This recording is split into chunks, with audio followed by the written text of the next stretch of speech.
Salmo 60. Título: Aqui temos um título prolongado, mas muito nos auxilia a compreender o Salmo. Para o músico mor sobre Suzanne Dutt, ou o lírio do testemunho. O Salmo 45 é sobre os lírios e representa o guerreiro real em sua realeza, em sua beleza, partindo para a guerra. Aqui o vemos dividindo o despojo e dando testemunho para a glória de Deus. Charles Haddon Spurgeon. Suzanne Dutt, os lírios do testemunho, significa que este salmo tem como assunto principal algo muito amável e encorajador na lei, ou seja, as palavras de promessa citadas no começo do versículo 6, Tessebart, em O Manual da Bíblia. No Vale do Sal, o cume dos Dum exibe mais distintamente sua formação peculiar. A estrutura principal da montanha é uma massa sólida de pedra de sal. Edward Robinson, em Pesquisas Bíblicas na Palestina. Versículo 1. Davi era detentor de um trono instável, conturbado com a dupla facção maligna em sua casa e a invasão estrangeira. Ele rapidamente localizou a verdadeira origem da maldade e começou por essa fonte. Sua política era de piedade que, no fim das contas, é a mais sábia e profunda. Charles Haddon Spurgeon. Ó Deus, tu nos rejeitaste. A palavra usada aqui significa ser infame, rançoso, ofensivo, e então tratar qualquer coisa como se fosse infame ou algo rançoso. Repelir, desdenhar, rejeitar. É uma linguagem forte, significando que Deus aparentemente os tratava como se fossem abomináveis e ofensivos para ele. Albert Barnes. E nos dispersaste.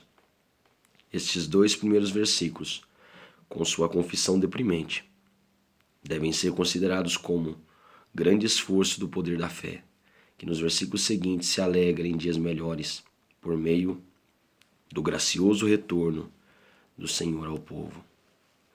Tens estado indignado.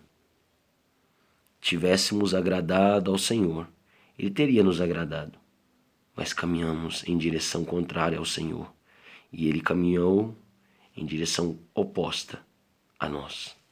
Charles Haddon Spurgeon. Versículo 2. Repara-lhes as brechas. Como a casa, no momento do terremoto, é sacudida e as paredes começam a rachar e abrirem-se em fissuras ameaçadoras, assim foi com o reino. Charles Haddon Spurgeon. Versículo 3. Fizeste o teu povo experimentar reveses. Deus certamente irá lavrar seu próprio solo, retirando qualquer resíduo, e extirpará a erva inútil do seu jardim, ainda que o resto do mundo seja abandonado à selvageria. John Trapp. Vinho que atordoa, vinho intoxicante. No hebraico, vinho desconcertante, ou seja, que causa desconcerto ou, em outras palavras, intoxicante. Alguns consideram como um vinho de torpor ou atordoante, para Símaco, vinho da agitação. E esta compreensão eu adotei, que é também a de Ciríaco, Benjamin Bottroyd. Versículo 4. Deste um estandarte aos que te temem, para arvorarem no alto por causa da verdade. Almeida Revista e Corrigida. O Senhor nos deu o estandarte do Evangelho. Vivamos para sustentá-lo. E, se necessário, morramos para defendê-lo. Anunciar o Evangelho é um dever sagrado. Envergonhar-se dele é um pecado mortal. A verdade de Deus estava envolvida no triunfo dos exércitos de Davi. Ele lhes havia prometido vitória, logo, não deve haver hesitação quando há proclamação do Evangelho, pois assim como seguramente Deus é verdadeiro, certamente Ele concederá sucesso à sua espada. Charles Haddon Spurgeon. Versículo 6. Falou Deus na sua santidade. A fé nunca está mais feliz do que quando se apoiar na promessa de Deus. Ela coloca isso contra todas as circunstâncias desencorajadoras. Deixe que as providências externas digam o que quiserem. A voz de Deus fiel afoga todos os sons de medo. Deus prometeu vitória a Israel e a Davi o reino. A santidade de Deus garantiu o cumprimento de sua aliança e, portanto, o rei falava confiantemente. A formosa terra havia sido garantida às tribos pela promessa feita a Abraão. E essa divina concessão foi uma garantia abundantemente suficiente para a crença de que os braços de Israel seriam bem-sucedidos na batalha. Cristão, faça bom uso disso e expulse dúvidas enquanto as promessas permanecem. Eu me regozijarei ao meio da revista corrigida, ou eu triunfarei. A fé não considera a promessa como ficção, mas fato e, portanto, bebe dela com alegria e por meio dela agarra a vitória. Deus falou, eu me regozijarei. Aqui está um lema adequado para todos os soldados da cruz. Repartirei a Siquém e medirei o vale de Sucote, ao meio da revista corrigida.